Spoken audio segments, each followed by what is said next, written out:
In this SpaceClaim training session, we will cover how executing the share commands in SpaceClaim allows us to create both conformal and non-conformal meshes. Each of these commands will be run separately, and the meshing process will also be performed in ANSYS meshing, so you can precisely see how this procedure works and how the results of executing or not executing these commands appear in the meshing stage.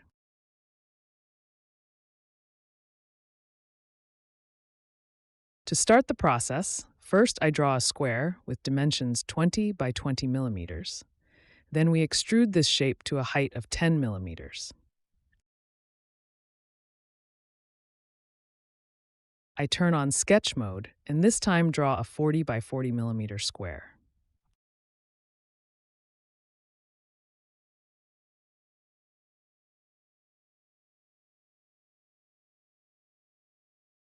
Since the drawn sketch is not in the proper position, I need to use the Move command to transfer it to the bottom face of the previous cube. I fill the empty space in the middle of this face using the Fill command.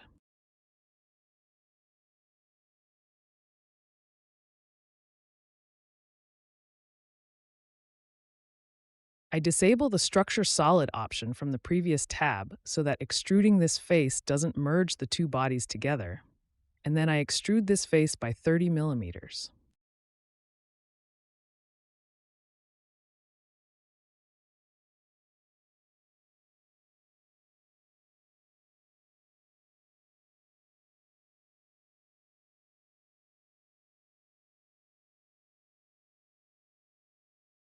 I use the Combine command to subtract these two bodies from each other.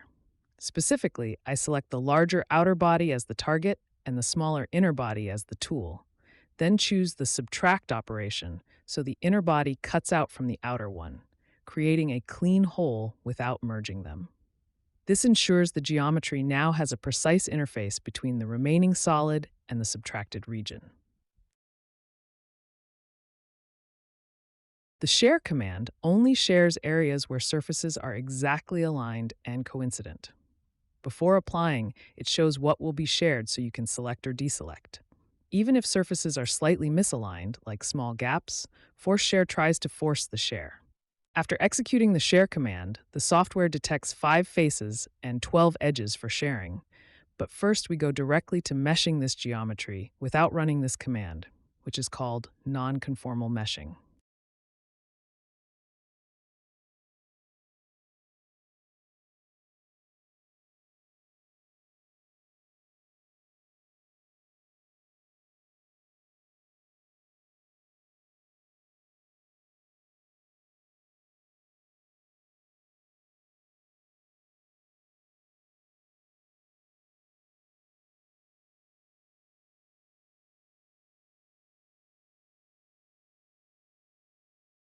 We set the element size of the small cube to 1 millimeter and the larger cube to 5 millimeters.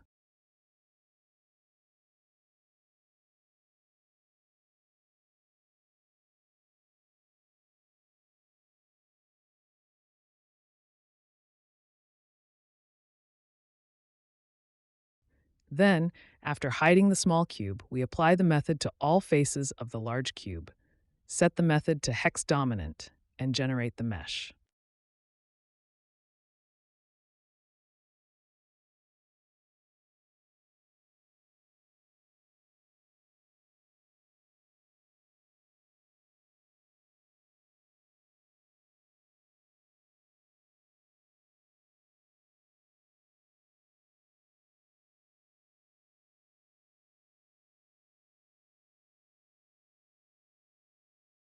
In this result, the mesh in the inner cube with the smaller element size is generated completely independently from the mesh in the surrounding larger cube.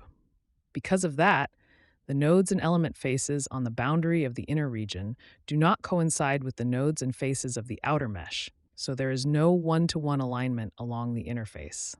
This lack of shared nodes is exactly what defines a non-conformal mesh. The two regions touch geometrically, but from a meshing point of view, they behave like separate grids that must later be connected using non-conformal interfaces or contact conditions in the solver.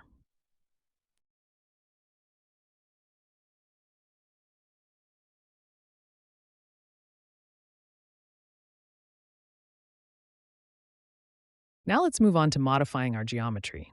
This time, I want to generate a conformal mesh. To do that, we go back to the SpaceClaim software.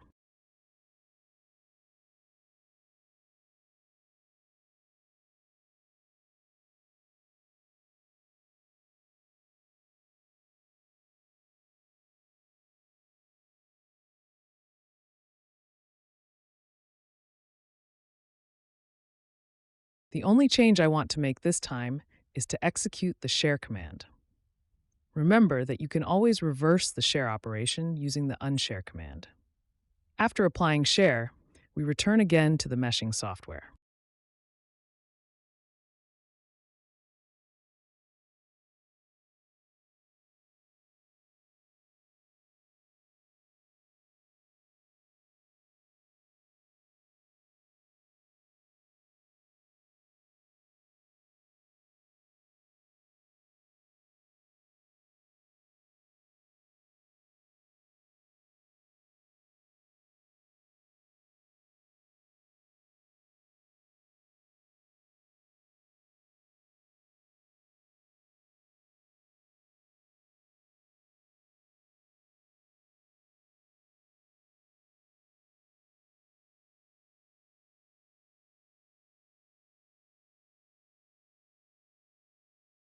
To create a higher resolution mesh this time, I hide the small cube and apply face meshing to all the faces of the larger cube.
This time, thanks to applying the share command in SpaceClaim, the mesh is fully conformal, meaning the elements in the inner refined region and the outer region share common nodes and align perfectly along their interface.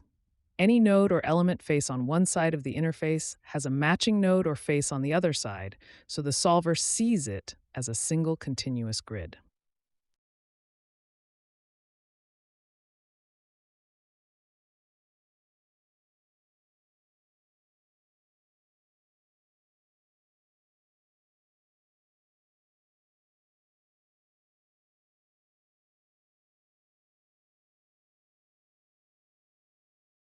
There is another way to perform the same operation besides using the share command. You can select the two bodies in the structure tree and choose Move to New Component.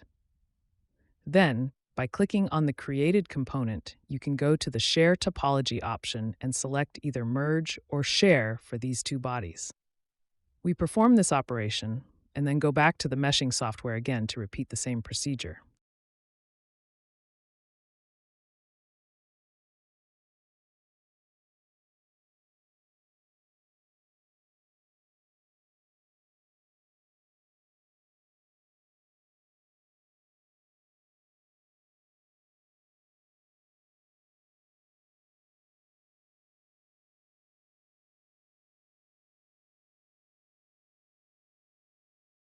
We apply exactly the same sizing controls and the same face meshing or other meshing method that were used in the previous example to this new configuration as well. In other words, all mesh settings are kept identical so that any difference in the final mesh comes only from the way the topology was treated, not from changes in meshing parameters.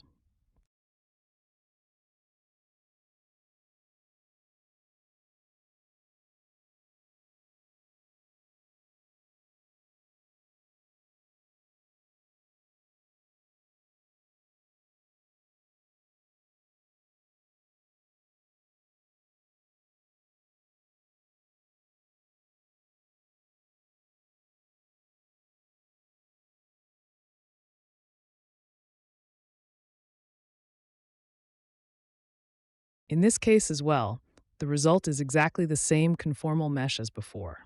The nodes and elements along the interface between the refined inner region and the outer region once again match one-to-one, forming a continuous mesh with no discontinuity at the common boundary. I hope this video was useful for you.